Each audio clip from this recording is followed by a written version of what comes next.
तरफ से अस्सलाम वालेकुम। कैसे हैं सब लोग। तो चलिए भाई चलते हैं आज की इन्फॉर्मेटिव अपडेट्स की तरफ। तो आज की पहली अपडेट है हमारे पास historic milestone government announce grand celebration of 50th anniversary of constitution. आज से 50 साल कबल 10 अप्रैल 1973 को मुल्क के आइन की मंजूरी हुई थी, जिसको 50 साल गुजर चुके हैं और इसी पर government announce grand celebration of 50th anniversary of constitution. चलिए बढ़ते हैं अगली अपडेट की तरफ। तो अगली अपडेट है हमारे पास क्रिकेट से रिलेटेड। पाकिस्तान क्रिकेट टीम के कैप्टन स्कीपर बाबर आजम को 2 साल कंप्लीट हो चुके हैं as a number 1 batter in ODI। चलिए बढ़ते हैं अगली न्यूज़ की तरफ। तो अगली न्यूज़ है हमारे पास पाकिस्तान का एक और जिन्ना इंटरनेशनल एयरपोर्ट कराची में 5 माह के लिए क्लोज होने जा रहा है 1 मई 2023 से। चलिए भी आगे बढ़ते हैं अगली न्यूज़ की तरफ। ये जो तस्वीर आप अपनी स्क्रीन पर देख रहे हैं, फ्यूचर इज नाउ। साइंसदानों ने रोबोट को माइंड से कंट्रोल करने के लिए सेंसर तैयार कर लिया है। चलिए भी बढ़ते हैं अगली अपडेट की तरफ। ये जो तस्वीर आप अपनी स्क्रीन पर देख रहे हैं, ये जाली माजूर बाबा है जिसको कराची वालों ने एक्सपोज कर दिया है। और चलते हैं अगली अपडेट की तरफ। तो अगली अपडेट है हमारे पास इस साल 4200 ज़ायरीन मस्जिद नबवी में एतकाफ पर बैठेंगे। चलें भी आगे बढ़ते हैं अगली अपडेट की तरफ। तो अगली अपडेट है हमारे पास क्रिकेट से रिलेटेड। पाकिस्तान क्रिकेट बोर्ड के चेयरमैन नजम सेठी कहते हैं Afridi lead selection panel wanted Babar replace as a captain. Najam Sethi कहते हैं अफरीदी ने अपनी क़यादत में एक पैनल बनाया जिसकी हेल्प से बाबर आजम को कैप्टनसी से हटाने की कोशिश की जा रही है। चलते हैं भाई अगली अपडेट की तरफ। तो अगली अपडेट है हमारे पास ट्विटर से रिलेटेड। ट्विटर ने BBC को गवर्नमेंट फंडेड मीडिया ऑर्गेनाइजेशन का नाम दे दिया है। चलें भी बढ़ते हैं अगली न्यूज़ की तरफ। तो अगली न्यूज़ है हमारे पास इस साल तमाम दरख्वास्त गुजार हज की अदायगी कर सकेंगे। वजीर खजाना इसहाक डार की ज़ेर सदारत वफाकी काबीना का इजलास हुआ जिसमें हज इंतजामात के लिए $163 मिलियन मुख्तस किए गए हैं। और चलें भी आगे बढ़ते हैं अगली अपडेट की तरफ। तो अगली न्यूज़ है हमारे पास एक बार फिर से वाघा बॉर्डर पर पाकिस्तान और भारत के दरमियान बुलंद तरीन झंडे की जंग का आगाज़ हो चुका है। चलें भी आगे बढ़ते हैं अगली न्यूज़ की तरफ। तो अगली न्यूज़ हमारे पास ट्रेडिंग से रिलेटेड 18 कंट्रीज इंडियन रुपीज़ में ट्रेडिंग करने के लिए एग्री हो चुके हैं, जिसमें जर्मनी, कीनिया, श्रीलंका, सिंगापुर और यूनाइटेड किंगडम शामिल हैं।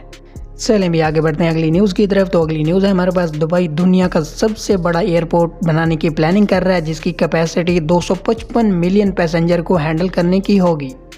और आगे बढ़ते हैं अगली न्यूज़ की तरफ। तो अगली न्यूज़ है हमारे पास पाकिस्तान के साबिक सदर आसिफ अली जरदारी को नेदरलैंड स्कूल बुक में करप्शन न्यूज़ आर्टिकल में शामिल कर लिया गया। आगे बढ़ते हैं अगली अपडेट की तरफ। तो अगली अपडेट है हमारे पास ब्रिटिश प्रोफेसर शेष हैंकले कहते हैं we will find aliens within 20 years.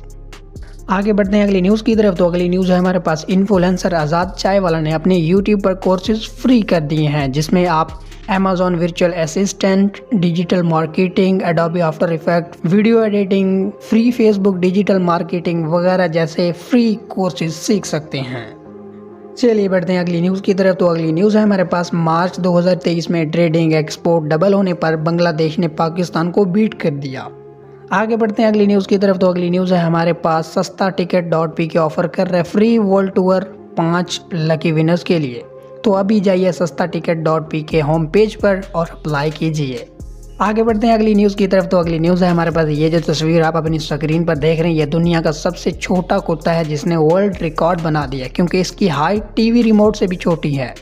चलें भी बढ़ते हैं अगली न्यूज़ की तरफ। तो अगली न्यूज़ है हमारे पास इस्लामाबाद में इंटरनेशनल स्टैंडर्ड के क्रिकेट और फुटबॉल स्टेडियम बनने जा रहे हैं। आगे बढ़ते हैं अगली न्यूज़ की तरफ। तो अगली न्यूज़ है हमारे पास आर्टिफिशियल इंटेलिजेंस आर्टिस्ट ने दुनिया के अमीर तरीन लोगों की री इमेजिन इमेजेस शेयर की हैं इफ़ दे वर पुअर। और अगली अपडेट है हमारे पास जॉब वैकेंसी से रिलेटेड। फौजी फर्टिलाइजर कंपनी हायर कर रही है मैकेनिकल, इलेक्ट्रिकल, केमिकल और इलेक्ट्रॉनिक्स इंजीनियर को जॉब्स के लिए। आगे बढ़ते हैं अगली न्यूज़ की तरफ। तो अगली न्यूज़ है हमारे पास पाकिस्तान एशिया कप की होस्टिंग से दस्तबरदार नहीं होगा, पाकिस्तान क्रिकेट बोर्ड के चेयरमैन नजम सेठी कहते हैं। और आगे बढ़ते हैं अगली न्यूज़ की तरफ। तो अगली अपडेट है हमारे पास नारायण रोड्स को 5 मंथ के बाद हर तरह की ट्रैफिक के लिए दोबारा ओपन कर दिया गया है।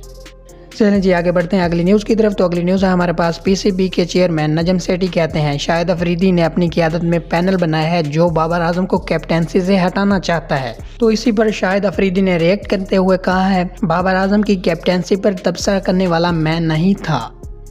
आगे बढ़ते हैं अगली न्यूज़ की तरफ। तो ये जो स्क्रीन पर आप खातून देख रहे हैं, तो इन्होंने 3 साल में सिल्क पेजेस पर सोने से कुरान पाक लिख दिया। चलें भी आगे बढ़ते हैं अगली अपडेट की तरफ। तो अगली अपडेट है हमारे पास, पाकिस्तान से ताल्लुक़ रखने वाले फैज़ुल्लाह ने 9 माह में 7,555 किलोमीटर पैदल सफ़र करके मक्का मुकर्रमा में पहुंचकर उम्रा परफॉर्म कर लिया। चलें भाई, ये थी आज की इन्फॉर्मेटिव अपडेट्स। मज़ीद इसी तरह की इन्फॉर्मेशन से अपडेट रहने के लिए चैनल को सब्सक्राइब कर सकते हैं। मिलते हैं आपसे अगली वीडियो में। अल्लाह हाफिज़।